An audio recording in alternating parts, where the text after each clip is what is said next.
Okay, if you want to improve your fitness as a striker in college, the first thing you want to check out is How to Breathe, the TED Talk by Dr. Vranich. Vranich.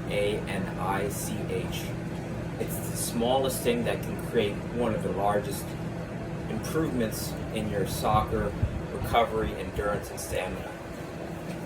The second thing is using an RMT rope. Search how to make an RMT rope, because what this is going to do is going to allow you to effortlessly learn how to more effectively control your body in the field, improve your running technique, improve your striking, rhythm, timing, coordination, balance, all that fun stuff. Everything that's going to help you be more effective on the field will be gained through the use of an RMT rope. It's one of the most powerful and underrated soccer training tools that most players don't even know about.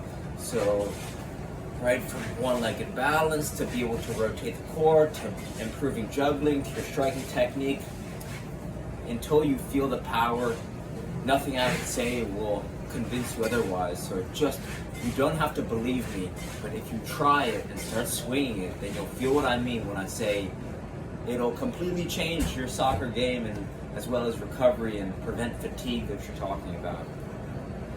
The third thing that's very small but has huge potential is changing your shoes you wear, because you spend most of your time in your bed and in your shoes, and it's harder to change your bed. So if you can change your shoes, each step you take, these are GLERUPs, GLERUPS. But the reason why that minimalist shoes can change the trajectory of your training is because any shoe that has too big of a sole or is constricting your feet narrowly is gonna hinder your foot's ability to do what it's supposed to do.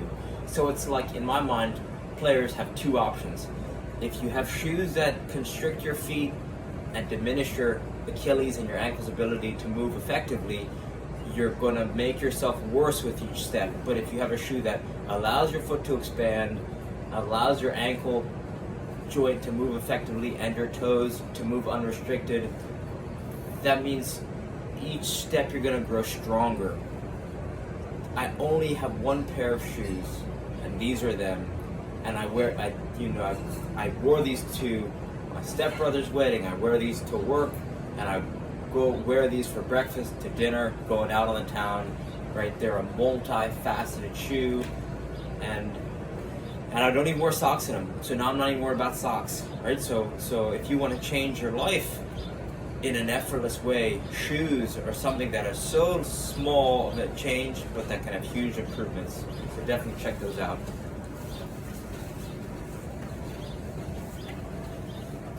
Hey.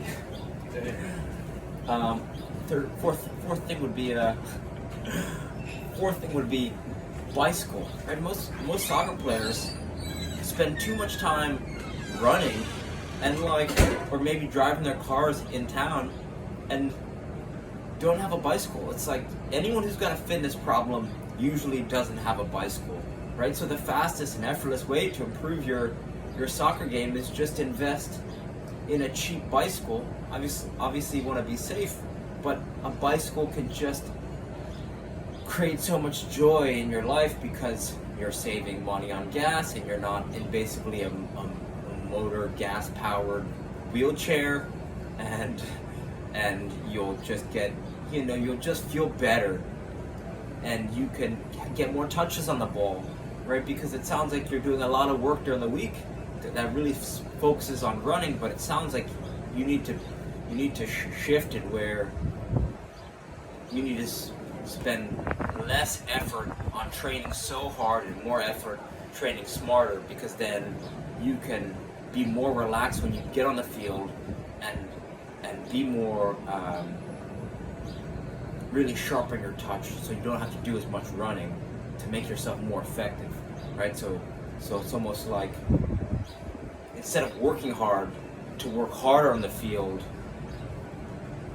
and which is causing us to fatigue faster, we can work less hard, get more touches on the ball, and then not have to work as hard on the field, so it becomes more effortless. So you're going to see better results. So you're going to pick and choose more effectively when to attack, and since your touch will be sharper, you're going to get more joy out on the field in theory, right? You're going to have better vision, you're going to have better passes, you're going to have better shots on goal.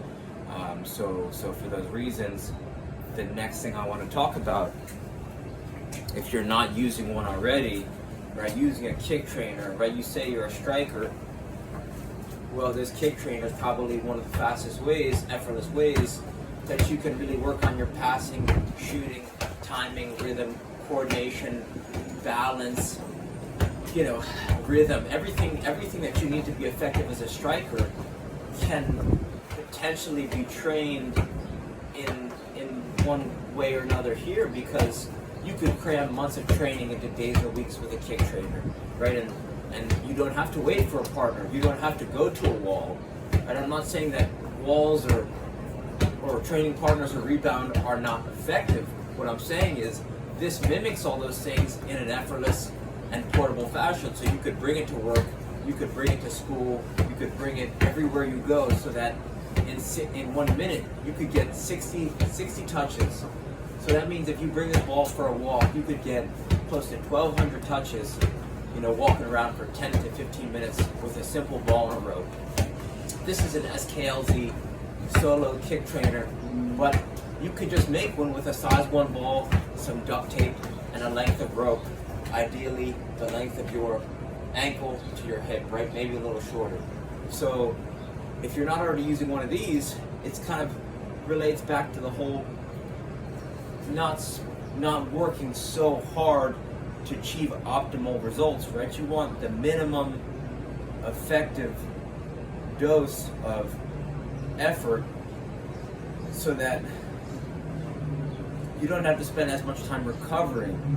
So so what this is going to help you just do is just to really develop your it's almost like a relaxation tool, right? Because then you can start to get into your zone and just see the field more clearly and make better decisions and really work on your first touch, right? Clubs like AC Milan, Ajax, as well as Sevilla all encourage their players to use kick trainers. So that's something that you really want to you might want to check out. Another thing you talk about fatigue, and you're speaking about all the running you're doing during the week, but juggling is like it's one of the best things for endurance and recovery, because there's a breathing aspect to it that if you start to incorporate that first video I suggested you check out, that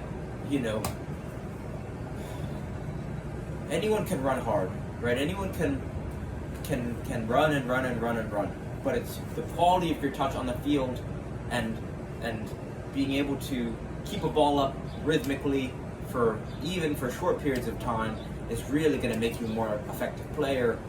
I would say more effective than just cardio runs. Like you could run for half an hour, or you could juggle for half an hour, and I think juggling for half an hour will translate into being more effective on the field, right? Because there's a mind-body component, there's balance components, there's rhythm components. You're working on passing, shooting, and dribbling all at the same time, and not all the best jugglers are the best players, but all the best players are always the best jugglers. So alternating between different sized balls is really going to help you not only improve your stamina and endurance, but just the quality of your touch is going to go through the roof, right? You're just going to be more effective on the field, spending more time juggling. So for those reasons, if you could start to incorporate the RMT rope, the kick trainer, and spending more time juggling and less time. So I guess what I'm trying to say is that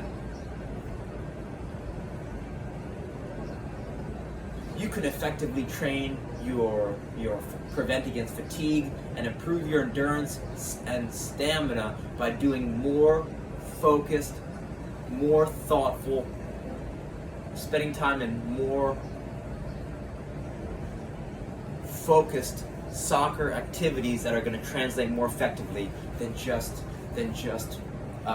doing, tempo runs or endurance runs, and not to say that they don't have their place, but the things that matter the most come before the things that matter the least. So, if you can at first develop your breathing technique and then apply that breathing technique while you're doing some of these things, then I think you're going to have a more elegant training routine, a more elegant practice routine that will allow you to have more fun on the field and be more relaxed. You can make better decisions even in high pressure situations. So give some of those things a try and reach out with any questions. All right, thank you.